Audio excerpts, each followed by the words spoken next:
Hola, bendiciones mis hermanos del canal Esperanza Digital Estudio. Bienvenidos una vez más al programa Leyendo la Biblia en un año. Yo soy Alexander Suárez y para mí es una grata bendición poder contar con tu compañía una vez más. Hoy hemos llegado al día 92, el segundo día del mes de abril. En este mes de abril estamos estudiando el segundo libro de Samuel. Y en esta oportunidad leeremos los capítulos 5, 6 y 7. Y como vimos en los capítulos anteriores, pues pasaron algunas cosas que en mi opinión personal nunca debieron haber sucedido. La muerte de Isbosé fue innecesaria. Que dos de sus guardaespaldas, cuidadores, guardianes lo asesinaran de forma despiadada me pareció algo totalmente inaceptable. Y David, pues, evidentemente, vengó la sangre de Isbosé, ya que había hecho un pacto tanto con Saúl como con Jonathan de conservar el linaje de la familia de Saúl.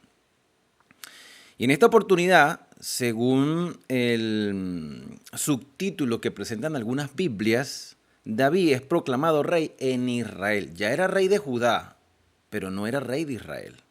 Y tenía su sede en Hebrón, que era una ciudad de refugio. Y si ya hiciste la oración, si ya te acercaste a Dios como una forma de dependencia y de agradecimiento por las bendiciones obtenidas, entonces te invito a que puedas abrir tu Biblia en el segundo libro de Samuel, capítulo 5. Vinieron todas las tribus de Israel a David en Hebrón y hablaron diciendo: Henos aquí, hueso tuyo y carne tuya somos, todas las 12 tribus.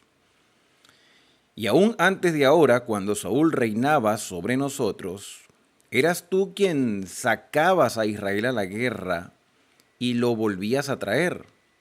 Además, Jehová te ha dicho: tú apacentarás mi pueblo Israel, y tú serás príncipe sobre Israel. Vinieron pues todos los ancianos de Israel al rey en Hebrón, y el rey David hizo pacto con ellos en Hebrón delante de Jehová, y ungieron a David por rey sobre Israel. Este puede ser el segundo ungimiento que recibe David. Ya había recibido uno de parte de Samuel, pero ahora este ungimiento es el reconocimiento público como rey de todas las 12 tribus. Era David de 30 años cuando comenzó a reinar y reinó 40 años. Y ya tenemos la edad del comienzo de su reinado y tenemos la edad de su muerte. Si reinó 40 años y tenía 30 cuando comenzó a reinar, murió de 70 años, relativamente joven, relativamente, porque empezó joven a reinar, tuvo un reinado bastante extenso, entre subidas y caídas, levantadas, entre reflexiones y mejoramiento. David reinó durante 40 años en Hebrón. Reinó sobre Judá 7 años y 6 meses. Y en Jerusalén reinó 33 años sobre todo Israel y Judá. Entonces tenemos que la sede, por primera vez la sede se pasa de Hebrón a Jerusalén. El templo, el santuario, la tienda de reunión, todavía no era un templo, pero el templo se iba a construir en Jerusalén. El santuario originalmente no había llegado a Jerusalén. Había estado en Gilgal, después pasó a Silo y ya con el tiempo se construiría, en el reinado de Salomón, se construiría el templo en Jerusalén.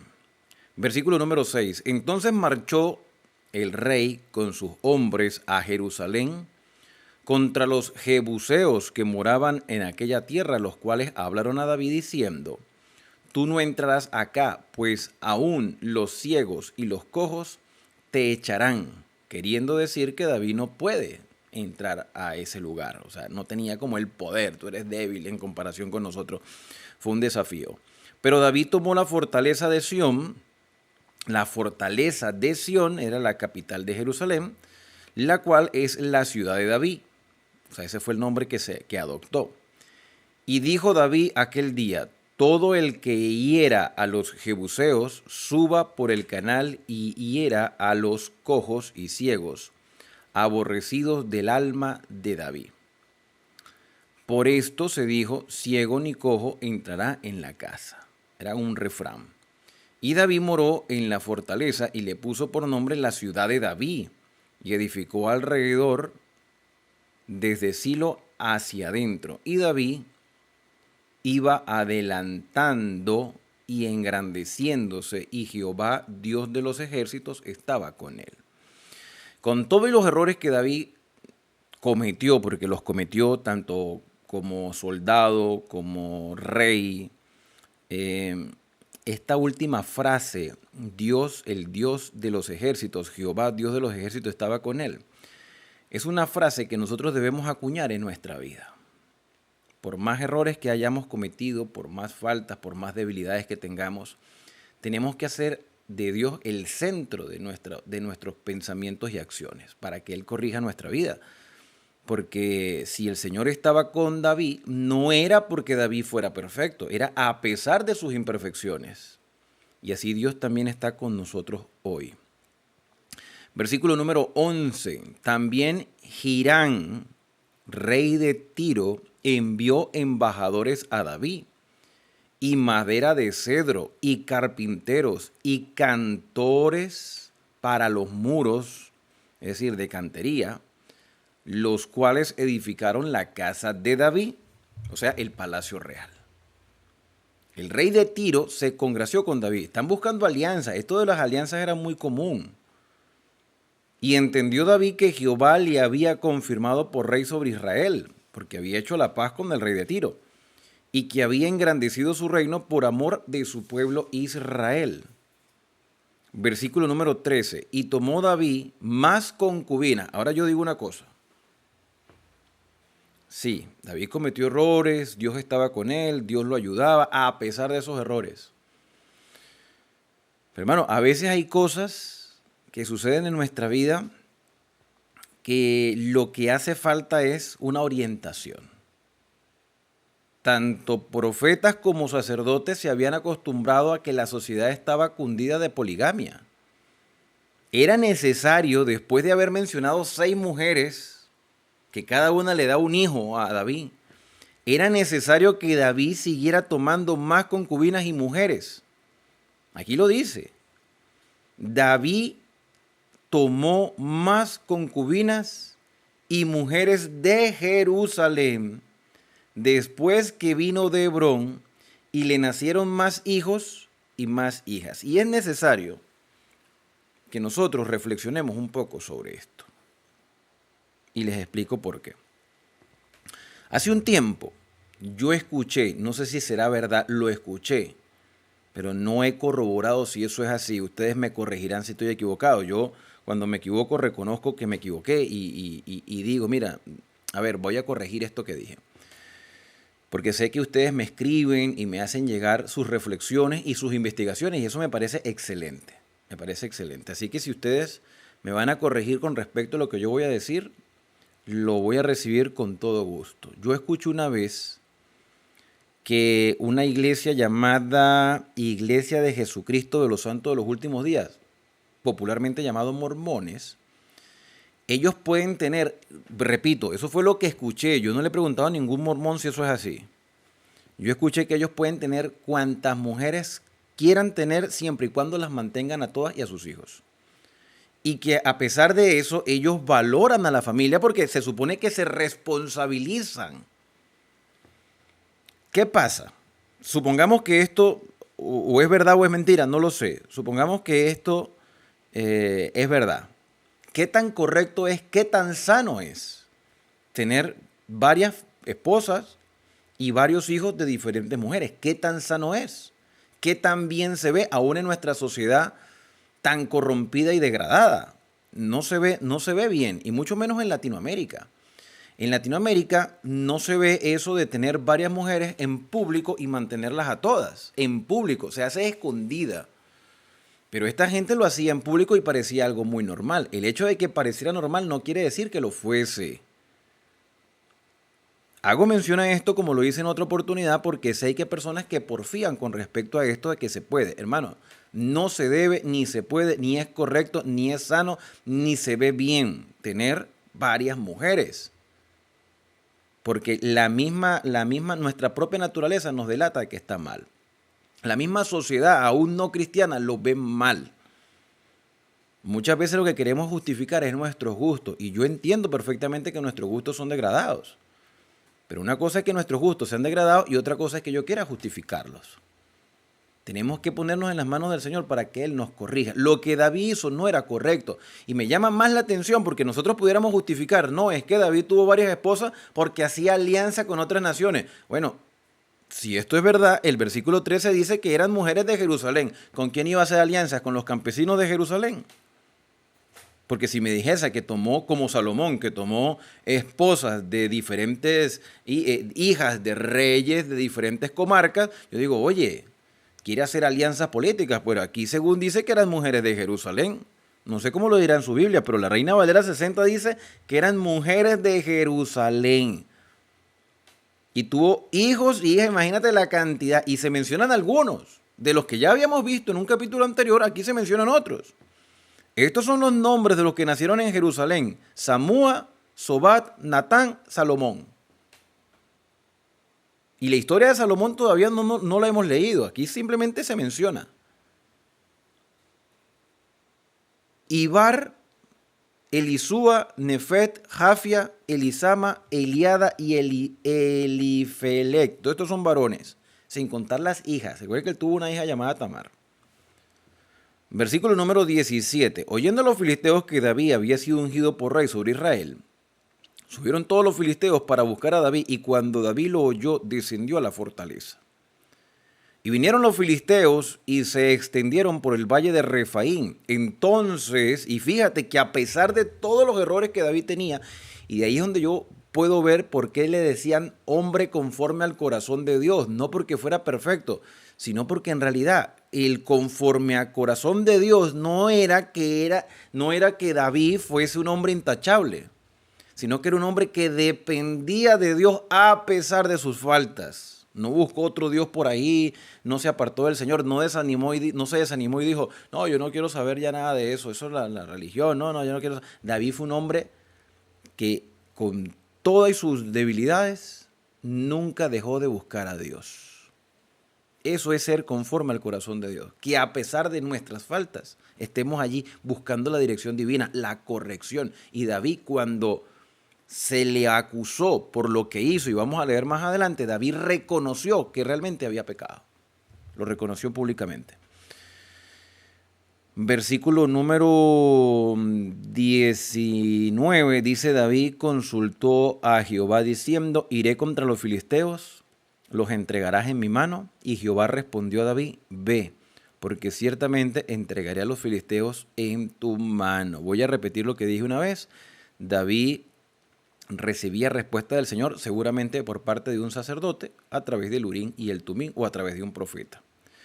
Versículo 20. Y vino David a Baal Perasim, y allí los venció David y dijo, quebrantó Jehová a mis enemigos delante de mí como corriente impetuosa. Por eso llamó el nombre de aquel lugar Baal Perasim. O sea, por eso le pusieron ese nombre.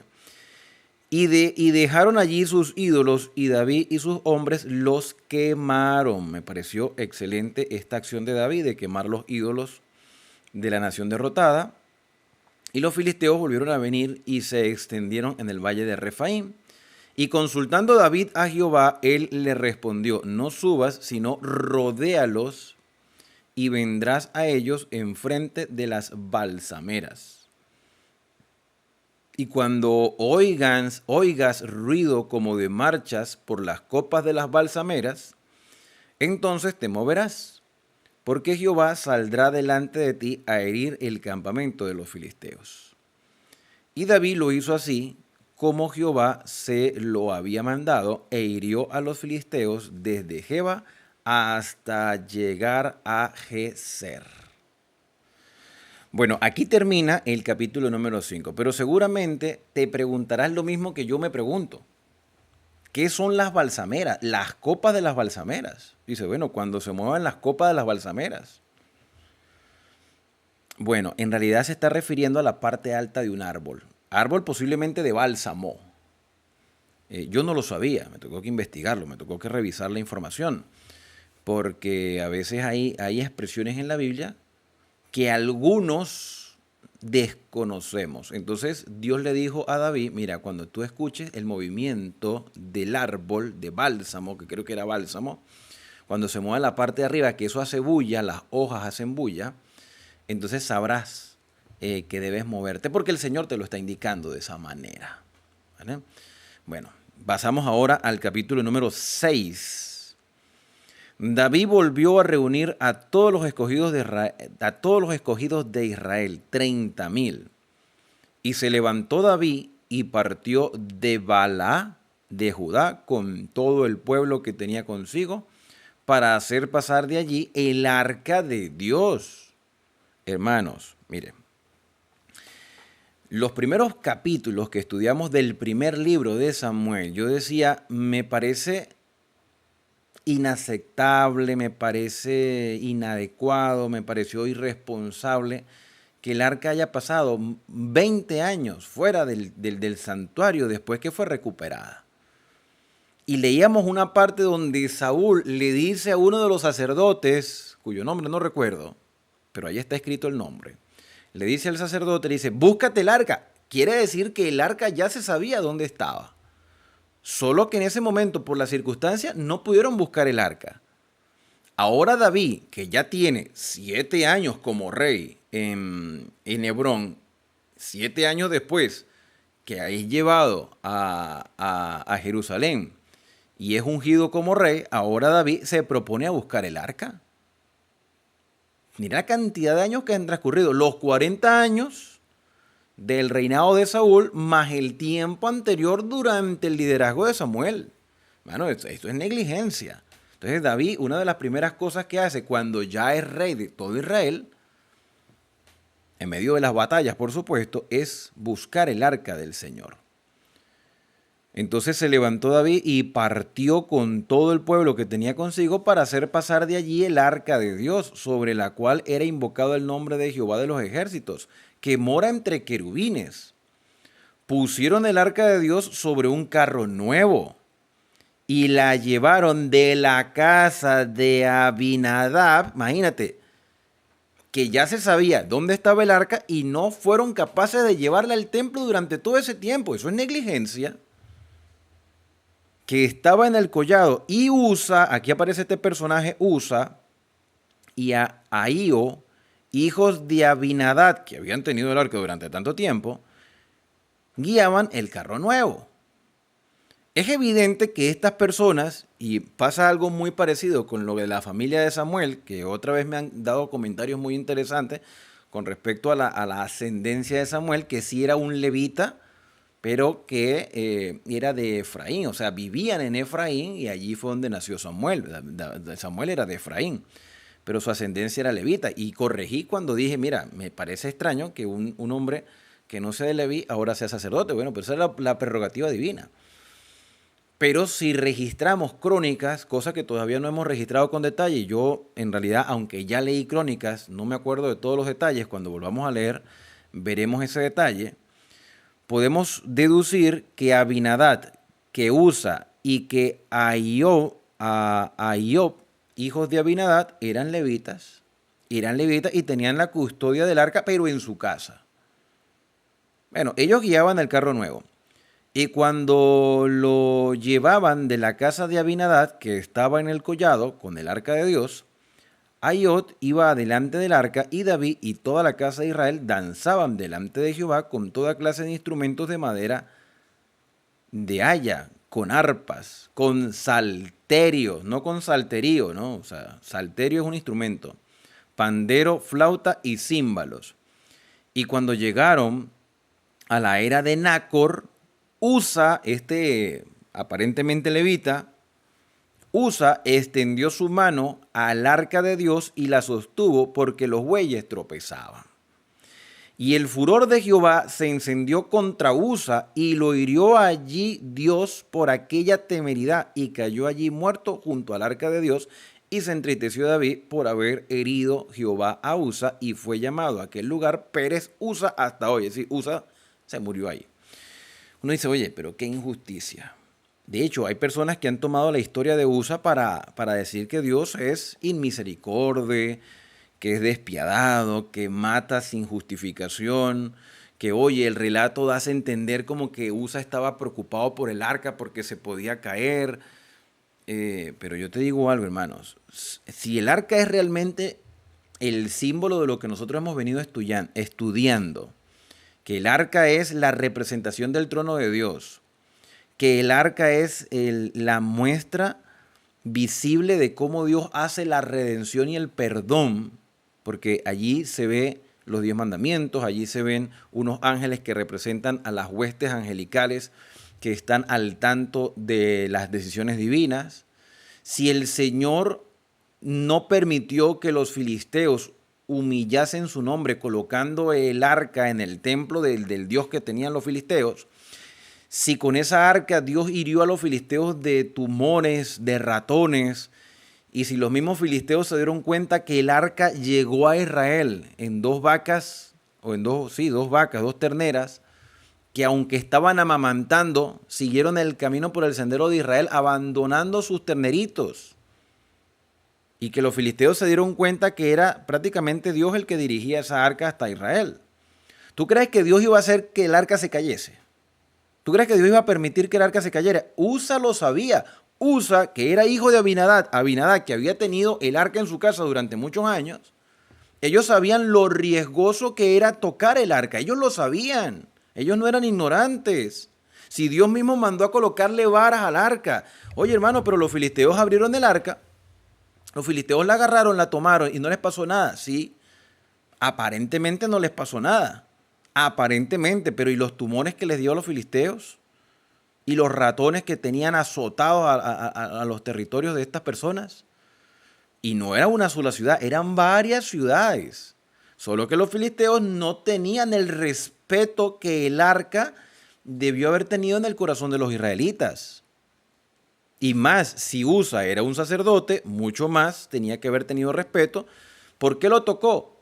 Mira, hay muchas teorías con respecto a esto, no tenemos información. Hay quienes dicen que Usa tenía el deseo de tocar el arca, hay otros que dicen que a Usa le faltó la fe de que Dios podía proteger el arca, no lo sé. Lo que sí puedo deducir es que Dios instruyó algo y si nosotros desobedecemos su palabra, aunque no la entendamos, vamos a sufrir las consecuencias. Y Usa lamentablemente sufrió la consecuencia y afectó a todo el mundo, al punto de que David yo creo que hasta frenó. Vamos a leerlo. David frenó que el arca volviese otra vez al santuario. Dice el versículo número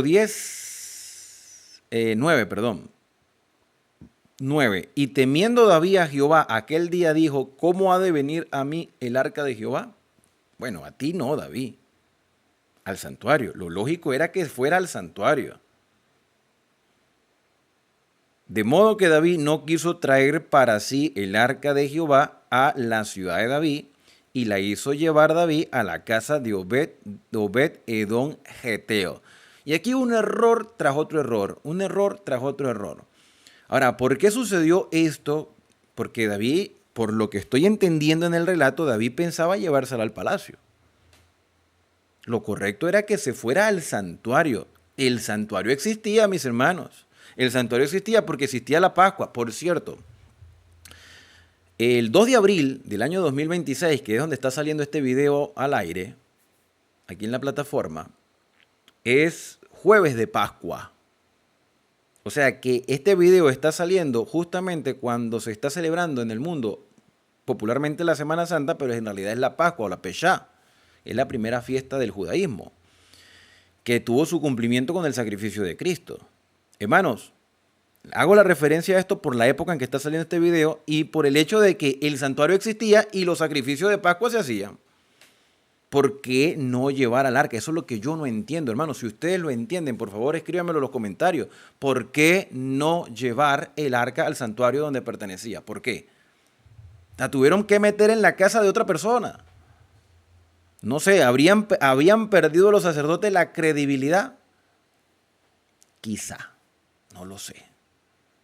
Recuerden la historia de los jueces, ¿no? Que los sacerdotes y levitas lamentablemente habían perdido toda dignidad. ¿Por qué muchas personas se van de la iglesia el día de hoy? ¿Por qué muchas personas no creen en los pastores? ¿Por qué muchas personas no creen en los cristianos? Quizás porque hemos perdido credibilidad con respecto no solo a lo que decimos, sino a lo que hacemos. Entonces, yo sigo con mis dudas con respecto a por qué no se llevaban el arca al santuario. Versículo 11. Y estuvo el arca de Jehová en casa de Obed-Edom, geteo, 3 meses. Y bendijo Jehová a Obed-Edom y a toda su casa. Me imagino que, no sé, pusieron un lugar apartado para el arca donde nadie entrara ni la tocase. Y en cierto sentido, no creo que Obed haya pedido, dejen el arca aquí. Para mí que prácticamente como que le obligaron, no le pidieron, ten tú el arca allí. Quizás era un hombre de buen testimonio que sabían que iba a respetar el arca. Versículo número 12. Fue dado aviso al rey David diciendo, Jehová ha bendecido la casa de Obed-Edom y todo lo que tiene a causa del arca de Dios. Entonces David fue y llevó con alegría el arca de Dios de la casa de Obed-Edom a la ciudad de David. Oye, aquí David, mira, David no es perfecto. Aquí se demostró. No, tengo miedo de llevar el arca a mi casa. La voy a meter en casa ya. Y cuando descubrió que la casa de Obed había sido bendecida, no sé en qué aspecto era la bendición, si le había dado más hijos, si la tierra producía más, si el ganado producía más, si había obtenido riqueza, si tenían más salud, no sé. Según la gente, Dios había bendecido a Obed-Edom y David dijo, bueno, vamos a traer el arca ahora para acá. Y cuando los que llevaban el arca de Dios habían andado 6 pasos, él sacrificó un buey y un carnero engordado. Me imagino que los sacerdotes. Y David danzaba con toda su fuerza delante de Jehová y estaba David vestido con un efod de lino.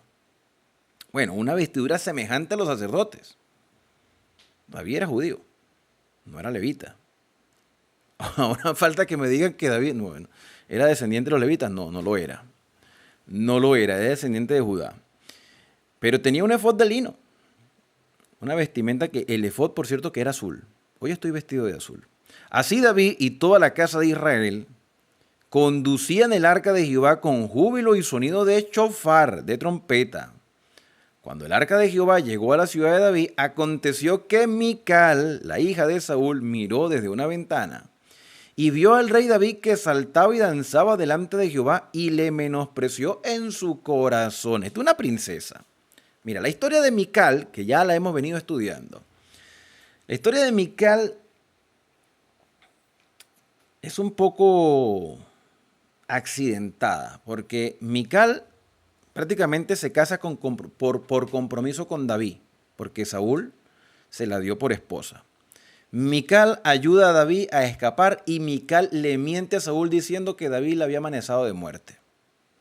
Mical termina casándose con otro hombre llamado Palti, que al parecer tampoco tuvieron hijos.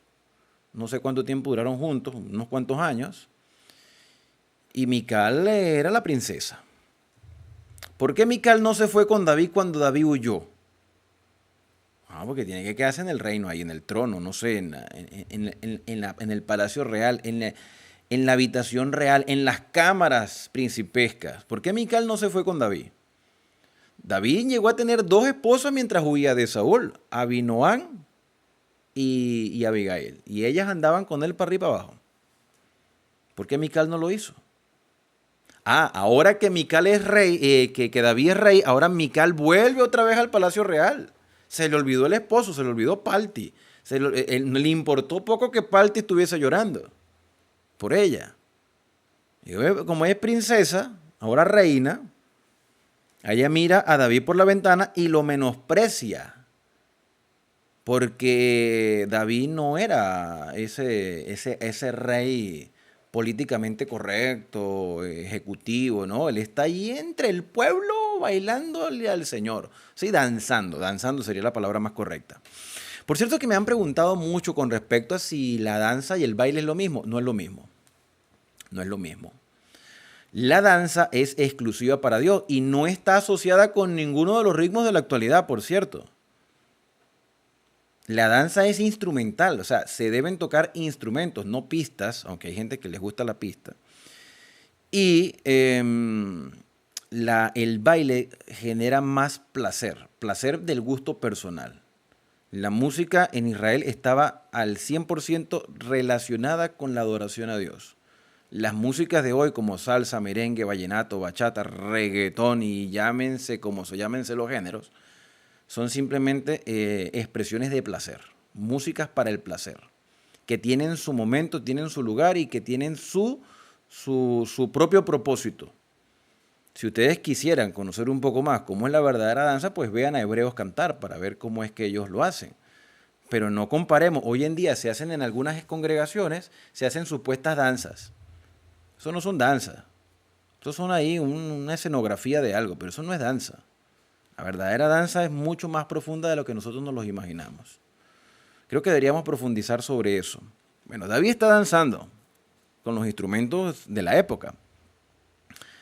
Y danzaba delante de Jehová y lo menospreció Mical. Metieron pues el arca de Jehová y la pusieron en su lugar en medio de una tienda que David había levantado. ¿Y el santuario? No sé, hermano, mire, no sé qué habrán hecho esta gente con el santuario, pero David levantó una tienda aparte y sacrificó David holocaustos y ofrendas de paz delante de Jehová. No vayamos a pensar de que el santuario, las funciones quedaron inactivas. Cuando David había acabado de ofrecer los holocaustos y ofrendas de paz, que seguramente lo hicieron los sacerdotes, bendijo al pueblo en el nombre de Jehová de los ejércitos y repartió a todo el pueblo y a toda la multitud de Israel, así de hombres como a mujeres, a cada uno un pan y un pedazo de carne y una torta de pasas. O sea que la fiesta espiritual incluía la comida. Tomen en cuenta eso cuando hagan actividades grandes en las iglesias. Sería bueno compartir pan, comida. Y se fue todo el pueblo, cada uno a su casa, bien comidito y habiendo adorado al Señor. Luego David volvió para bendecir su casa, su cantidad de esposa, hijo y todo. Y saliendo Mical a recibir a David dijo, y quiero que ustedes se pongan en la posición de Mical. Y lean bien las palabras que ella está diciendo. Cuán honroso ha quedado el rey de Israel descubriéndose hoy delante de las criadas a sus siervos como se descubre sin decoro un cualquiera. Qué bonito el rey ahí levantando las faldas, que todo el mundo lo vea. Acá, Mical. Tú no deberías estar aquí, empezando por ahí. Tú eras esposa de otro. Te viniste porque descubriste que David, o te enteraste que David era rey. Entonces, David es regañado por Mical. Muy bonito el rey ahí, mostrando las faldas. Versículo 21. Entonces David respondió a Mical, fue delante de Jehová quien me eligió en preferencia de tu padre. Aquí tenemos problemas matrimoniales. Aquí tenemos una discusión de pareja. Claro, esta no es la única mujer de David, ¿no? Y David también cometió el error de mandarla a llamar. Para esto, para ponerse a discutir. Me eligió en preferencia de tu padre. Me pareció una respuesta inadecuada de parte de David, pero bueno, todos nos equivocamos. Y toda su casa para constituirme por príncipe sobre el pueblo de Jehová, sobre Israel. Por tanto, danzaré delante de Jehová. El mensaje está bien, la manera como lo dijo creo que está mal. Y aún me haré más vil que esta vez y seré bajo a tus ojos, pero seré honrado delante de las criadas de quienes has hablado. Y Mical, hija de Saúl, nunca tuvo hijos hasta el día de su muerte. Se murió sin hijos, ni de David, ni de Palti, ni de nadie. Ahora, no tuvo hijos, ¿por qué? Algunos han llegado a pensar, y creo yo que fue lo que pasó, que David y Mical no volvieron a tener más relaciones como pareja.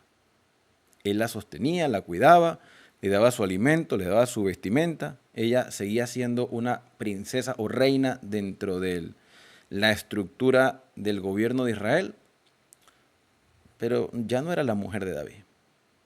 Yo creo que David no la volvió a tocar porque David dijo, esta es mujer de Palti hace rato. Por eso digo que el error de David fue haberla llamado de nuevo. Pero bueno, esa es la cultura que ellos vivían.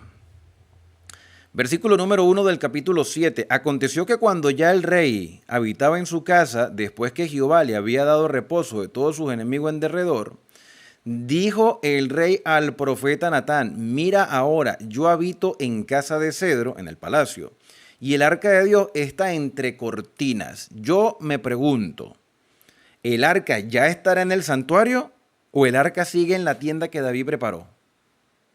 Yo quiero pensar que ya el arca está en el santuario, quiero pensar eso, pero no lo sé, porque no tenemos la información completa. El profeta Natán tenía que haberle dicho a David, oye David, lo correcto es que el arca está en el santuario. Por eso pienso que ya el arca está allí. Versículo 3, Natán dijo al rey, anda y haz todo lo que esté en tu corazón, porque Jehová está contigo para la construcción del santuario. Aconteció aquella noche que vino palabra de Jehová a Natán diciendo, ve y di a mi siervo David, así ha dicho Jehová, ¿tú me has de edificar casa en que yo more? Es una pregunta. ¿Tú me vas a preparar casa?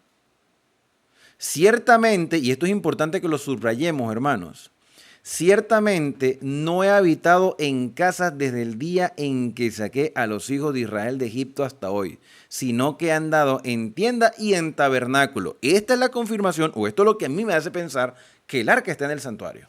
Esto es lo que me hace pensar que el arca ya por fin está en el santuario. Por otro lado, tenemos que entender que el santuario o la construcción del templo no dejaban de ser simbólicos. Dios no puede morar en una estructura física y quedarse allá adentro. Los lugares donde tú y yo nos reunimos, mis hermanos, no son templos ni son santuarios, son simplemente lugares de reunión. De hecho, los judíos tenían, aparte del templo, las sinagogas. Las sinagogas eran lugares donde las personas se reunían a estudiar la Torá. Lo que nosotros tenemos, o lo que llamamos iglesia, o lo que llamamos templo, o lo que llamamos casa de Dios, es simplemente un lugar apartado y consagrado para el estudio de la palabra, para el estudio de la Biblia, para la oración, para la adoración y para el compartir entre hermanos. Un lugar al que se le debe respeto, pero no es el santuario. No es el santuario. Y el santuario de Jerusalén, que una vez existió y que ya no existe, ya no existirá más. El escritor de la carta a los Hebreos lo deja claro, que el santuario está en el cielo, el verdadero tabernáculo que levantó el Señor y no el hombre. En los lugares donde tú y yo nos reunimos, ya sea comprado, alquilado, prestado, donde estén 2 o 3 reunidos, el Señor se complace en acompañarnos con su Espíritu Santo para ser adorado, para ser el que nos instruya. Él nos instruye, para que seamos un pueblo y una familia de fe, pero no es un templo. Nosotros sí somos templo. El apóstol Pablo dice que tú y yo somos templo del Espíritu Santo, entonces debemos cuidar nuestro templo. El lugar de reunión algún día dejará de existir, y donde estén 2 o 3, ya sea debajo de un árbol, en una montaña, en un cuarto, en una casa, donde sea, allí estará el Señor acompañándoles. Eso no quiere decir que vamos a tener los lugares de reunión abandonados, ¿no? Deberíamos, si nos gusta tener casas bonitas, deberíamos tener el lugar de reunión también de forma adecuada y cómodo para la adoración correcta. Bueno, versículo número 7. Y en todo cuanto he andado con todos los hijos de Israel, está hablando Dios a Natán, he hablado yo palabra a alguno de las tribus de Israel, a quien haya mandado apacentar a mi pueblo de Israel, diciendo, ¿por qué no me habéis edificado casa de cedro? Dios mandó a levantar fue una tienda. Ahora pues dirás así a mi siervo David, así ha dicho Jehová de los ejércitos, yo te tomé del redil, de detrás de las ovejas, para que fueses príncipe sobre mi pueblo, sobre Israel. Y he estado contigo en todo cuanto has andado y delante de ti. He destruido a todos tus enemigos y te he dado un nombre grande como el nombre de los grandes que hay en la tierra. O sea, yo he peleado por ti, David. Además, yo fijaré lugar a mi pueblo Israel y yo plantaré para que habite en su lugar y nunca más sea removido, ni los inicuos le aflijan más como al principio. Desde el día en que puse jueces sobre mi pueblo Israel, a ti te daré descanso de todos tus enemigos. Asimismo, Jehová te hace saber que Él te hará casa. Él te hará casa a ti, David. Tú no le harás casa al Señor. El Señor habita en las alturas, pero Él te hará casa a ti. Y cuando tus días sean cumplidos y duermas, la muerte es un sueño, cuando estés muerto, cuando duermas con tus padres, yo levantaré después de ti a uno de tu linaje, de todos esos hijos que tenía, evidentemente Salomón, el cual procederá de tus entrañas y afirmaré su reino. Y él edificará casa a mi nombre, no para mí, a mi nombre, porque Dios no habita en templos humanos, pero en una casa a nombre del Señor, en nombre del Señor. Y yo afirmaré para siempre el trono de su reino. Yo le seré a él por padre y él me será por hijo. Hasta hablando de Salomón. Y si él hiciere mal, yo le castigaré con vara de hombres y con azotes de hijos de hombres. Pero mi misericordia no se apartará de él como la aparté de Saúl, la cual quité de delante de ti. Y será afirmada tu casa y tu reino para siempre. ¿Qué le está diciendo Dios a Natán para que Natán le diga a David? David, de ti saldrá el Mesías. Porque diciendo que el reino permanecerá para siempre, el único rey es el Mesías. Dios le está diciendo a David, aquí, a través de tu linaje, surgirá el que todos han esperado durante todas las épocas. Más adelante descubriremos que ese esperado, el profeta Ageo lo llama el deseado de todas las naciones, o sea, el Mesías. Y será afirmado tu casa y tu reino para siempre delante de tu rostro, y tu trono será estable eternamente. Esto es una profecía mesiánica, hermanos. Por eso es que cuando nosotros leemos el Evangelio de Mateo, Mateo deja en claro que la ascendencia de Cristo es Abraham y David. Conforme a todas estas palabras y conforme a toda esta visión, así habló Natán a David.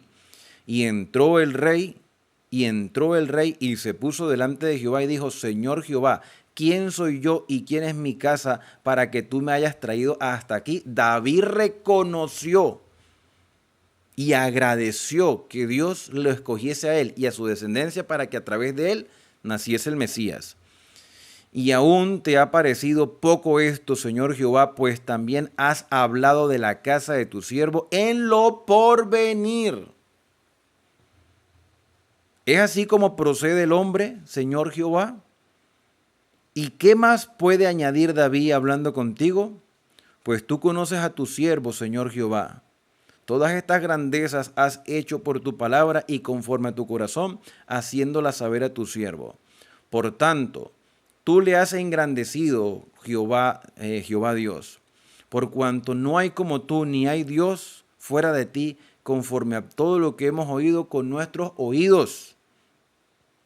¿Y quién como tu pueblo, como Israel, nación singular de la tierra?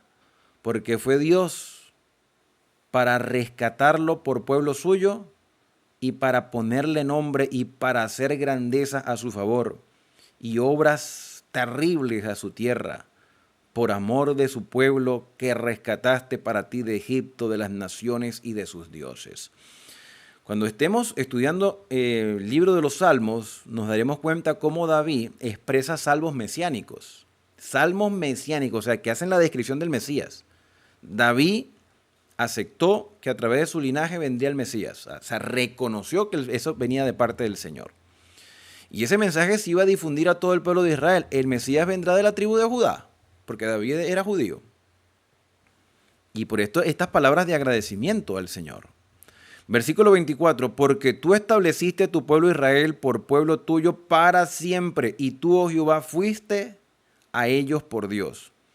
Ahora pues, Jehová Dios, confirma para siempre la palabra que has hablado sobre tu siervo y sobre su casa, y haz conforme a lo que has dicho, que sea engrandecido tu nombre para siempre, y se diga, Jehová de los ejércitos es Dios sobre Israel, y que la casa de David tu siervo sea firme delante de ti a través del Mesías. Porque tú, Jehová de los ejércitos, Dios de Israel, revelaste al oído de tu siervo diciendo, yo te edificaré casa. Por eso tu siervo ha hallado en su corazón valor para hacer delante de ti esta súplica. Ahora pues, Jehová Dios, tú eres Dios, y tus palabras son verdad, y tú has prometido este bien a tu siervo. Ten ahora bien bendecir la casa de tu siervo, para que permanezca perpetuamente delante de ti, porque tú, Jehová Dios, lo has dicho, y con tu bendición sea bendita la casa de tu siervo para siempre. Esta es una oración de David, un salmo, un canto, una adoración, un reconocimiento, donde David acepta lo que el Señor le ha dicho, lo acepta por fe, pero donde David pide ayuda del Señor. Prácticamente esto fue una súplica: ayúdame a mantenerme en esta fidelidad para que esta promesa sea una realidad. Mis queridos hermanos, la promesa se cumplió. David fue imperfecto, Salomón fue imperfecto, después estudiaremos a Salomón. Los hijos descendientes de los reyes de Judá fueron imperfectos todos. El reino de Judá desapareció, el reino de Israel desapareció, pero el linaje de la familia de David se mantuvo hasta el nacimiento de Jesucristo, el Mesías. Y Jesucristo, que cumplió su palabra, siendo Dios, se hizo hombre para pagar el precio del pecado de la humanidad, es el verdadero rey de Israel. No se necesita templo ni santuario en Jerusalén el día de hoy, porque el verdadero tabernáculo está en el cielo. Y cuando el Señor salga del santuario, vendrá como rey. Apocalipsis lo describe incluso como un jinete montando su caballo victorioso, rey de reyes y señor de señores. Y Jesucristo nos ha hecho una promesa, número 1, que regresará, y número 2, que nos llevará a vivir con Él en las moradas eternas. En otras palabras, el Señor nos está garantizando la salvación. La salvación ya está ganada. Por parte de Dios, la salvación ya está ganada. Ya el Señor hizo todo. ¿Qué tenemos que hacer nosotros? Aceptar la salvación por fe. Como hizo David, aceptar por fe este mensaje de que su genealogía permanecería hasta la venida del Mesías. Pero David pidió algo que tú y yo también tenemos que pedir: que nos conservemos en el sendero que el Señor ha trazado para nosotros. David pidió ayuda porque David sabía que estas promesas eran condicionales. Y muchos de los descendientes de David se apartaron de los caminos del Señor, pero el Señor, a pesar de eso, cumplió su promesa. Y el Señor ha prometido venir a buscarnos, pero nosotros tenemos que permanecer fiel en la salvación que el Señor ya ganó para nosotros. Mantenernos en la salvación. ¿Y cómo nos mantenemos en la salvación? En obediencia, en respeto, en agradecimiento, conservando nuestra salvación que el Señor ganó, obedeciendo por fe, no para salvarnos, sino obedeciendo como una muestra de agradecimiento por esa salvación que Él ya nos dio por gracia. En obediencia a sus mandamientos, por supuesto. La obediencia es una demostración de agradecimiento. Cuando yo veo la historia de David, y que a pesar de sus errores fue un hombre conforme al corazón de Dios, porque se mantuvo confiando en el Señor siempre, mi fe se fortalece y la tuya también se fortalece, porque para ti y para mí aún hay esperanza. Por eso mi deseo para ti en este día es que Dios te bendiga y te guarde, que haga resplandecer Dios su rostro sobre ti y que tenga de ti misericordia, que el Señor alce sobre ti su rostro y ponga en ti paz. Nos vemos en una próxima lectura, aquí en Esperanza, el canal de las Sagradas Escrituras. Por cierto, que si aún no te has suscrito, hazlo ahora para que no te pierdas el próximo video. Shalom.